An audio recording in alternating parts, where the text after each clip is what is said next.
আপনারা এসআইআর ফর্মটি কিভাবে সঠিকভাবে পূরণ করবেন মহিলাদের ক্ষেত্রে, বিশেষ করে মহিলাদের ক্ষেত্রে কিন্তু একটা কঠিন মানে মনে হবে আপনাদের। তো আমি সম্পূর্ণ ফর্ম ফিল আপটি আমি সুন্দরভাবে আপনাদেরকে করে দেখাই দেবো মহিলাদের ক্ষেত্রে। এর আগের দিন আমি পুরুষদের ফর্ম ফিল আপ কীভাবে করতে হয় সেটা আমি দেখাইছি। কেউ যদি এই ভিডিওটা এখনও না দেখে থাকেন তাহলে আমাদের প্রোফাইলের নিচে গিয়ে ভিডিওটি একবার দেখে নেবেন। তো চলো আমি এখন শুরু করি।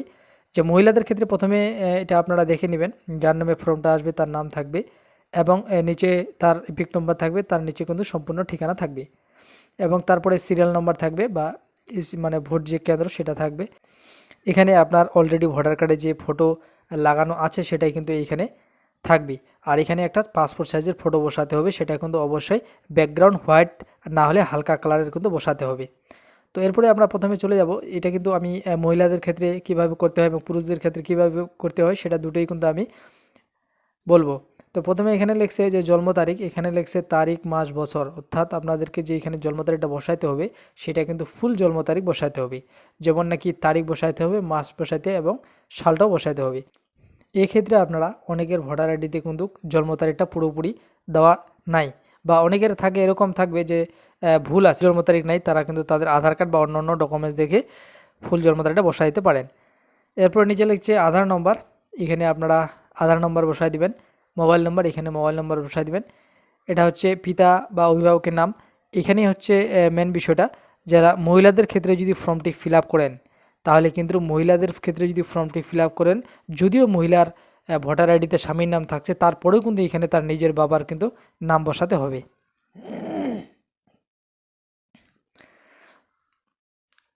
সেক্ষেত্রে আপনারা পিতার নাম মহিলাদের ক্ষেত্রে হলে অবশ্যই বাবার নাম বসাই দিবেন এবং নিচে লিখছে পিতা অভিভাবকের এপিক নম্বর, অর্থাৎ এই নিয়ে যে পিতার নামটা বসালো তারই কিন্তু ভোটার আইডিটা এখানে বসাতে হবে।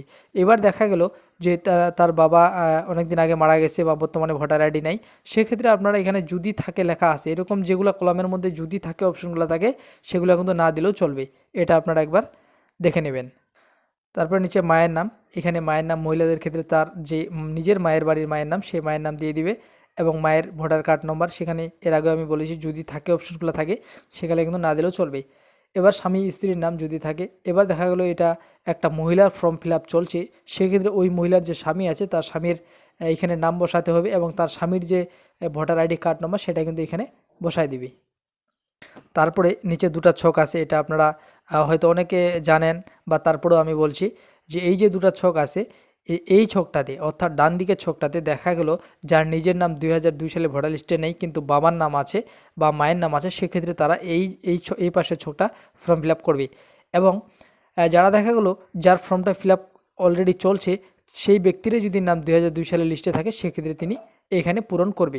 তবে হ্যাঁ, এই যে উপরে কারেন্ট ডিটেলসগুলো আছে, এই কারেন্ট ডিটেলসগুলো কিন্তু বর্তমান ভোটার আইডি যে কারেন্ট ডিটেলসগুলো আছে সেই অনুযায়ী এখানে দেবে এবং এই পাশে যে দেবে ওই ব্যক্তিরা যদি হয়ে থাকে সেক্ষেত্রে তিনি 2002 সালের ভোটার লিস্টের যে ডিটেলস যে বিবরণ আছে যদি সেখানে ভুলও থাকে সেই ভুলগুলো কিন্তু এখানে দিতে হবে, সেটা কিন্তু মাথায় রাখতে হবে। দেখা গেল যে এটি একটা মহিলার ফর্ম ফিল আপ চলছে, তো সেক্ষেত্রে কি করবে, এখানে আত্মীয়র বিবরণ নিজের বাবার বাড়ির যে ডিটেলস সেটা কিন্তু বসাবে। দেখা গেল যার নিজের বাবার বাড়ির নাম যে আছে 2002 লিস্টে সেই নাম বসায় দিবে এবং ওই 2002 লিস্টের পাশে দেখবেন একটা ভোটার আইডি আছে, 2002 লিস্টের পেয়ে যাবেন, সেখানে যে আইডি আছে সেই আইডিটা এখানে বসাতে হবে এবং আত্মীয়ের নাম অর্থাৎ 2002 লিস্টে ওনার বাবার নামের পরে যে পিতা হিসেবে যার নাম ছিল অর্থাৎ যার দাদুর নাম হতে পারে, তো সেই দাদুর নাম দিয়ে দিবে। বাবার যে নাম তারপরে যদি তার পিতার নাম থাকে সেক্ষেত্রে কিন্তু তারা পিতা পুত্র হিসেবে পরিচিত হবে, সেক্ষেত্রে তার সম্পর্কটা সেই সম্পর্ক দিয়ে দিতে হবে, অর্থাৎ পিতা হিসেবে সম্পর্ক দিয়ে দিবে এবং জেলার নাম দিয়ে দিবে, তারপরে রাজ্যের নাম দিয়ে দিবে। এবার বিধানসভা ক্ষেত্রের নাম, এই বিধানসভার ক্ষেত্রের নাম দিয়ে দিবে, সেটা কিন্তু অবশ্যই 2002 সালের লিস্টে যেগুলো আছে সেই অনুযায়ী কিন্তু দিবে এবং 2002 সালের লিস্টে পেয়ে যাবে, বিধানসভা ক্ষেত্রের নম্বরও পেয়ে যাবে এবং অংশ নম্বর অর্থাৎ 2002 সালে যে ভোটার লিস্টের পার্ট নম্বর ছিল সেই পার্ট নম্বরটাও কিন্তু 2002 সালের লিস্টে পেয়ে যাবে, সেগুলোই কিন্তু এখানে বসাতে হবে। এবং এখানে যে ক্রমিক নম্বর আছে এই ক্রমিক নম্বরটাই কিন্তু সিরিয়াল নম্বর হবে, অর্থাৎ 2002 সালে ভোটার লিস্টের নামের সামনে যে সিরিয়ালগুলো নম্বরগুলো আছে সেই নম্বরগুলো কিন্তু এখানে বসবে। তবে আরেকটা কথা ভালো করে পরিষ্কার করে জেনে নাও, এই যে ছকটা আছে এটা কিন্তু 2002 সালে ভোটার লিস্টে যেরকম আছে হুবহু ওটাই কিন্তু এদিকে বসবে বা এখানে বসবে। এটা কিন্তু কোনো রকম কারেন্ট কোনো ডিটেলস বসবে না। 2002 সালের লিস্টে আপনারা সব তথ্য এখানকার তথ্য সব 2002 সালের লিস্টে পেয়ে যাবেন, সেগুলো কিন্তু এখানে বসাতে হবে। আপনারা দেখতে পাবেন নিচে যে যার নামে ফর্মটা তার কিন্তু এখানে সিগনেচার লাগবে, এখানে একটা সিগনেচার করে দেবেন এবং নিচে যে বিএলআরও সিগনেচার আছে সেখানে কিন্তু বিএলআরও সিগনেচার করবে। তো হয়ে গেল ব্যাপারটা। তার মধ্যে এখানে আরেকটা কথা আমি বলে রাখি, যেটা আমি ভিডিও করার সময় বলিনি। উপরে যে কারেন্ট ডিটেলসগুলো আছে সেগুলো কিন্তু সম্পূর্ণ ইংরেজিতে ফিল আপ হবে, সম্পূর্ণটাই কিন্তু ইংরেজিতে বড় হাতের ক্যাপিটাল লেটারে হবে এবং সব ইংরেজিতে হবে। নিচের যে কলামটা আছে সেগুলো কিন্তু আপনারা বাংলা দিতে পারেন, বাংলা দিলেও হবে, ইংরেজি দিলেও হবে।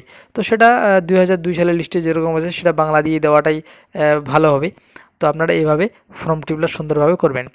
এবার দেখা গেল যাদের নাম 2002 সালের লিস্টে নেই তারা কি করবে?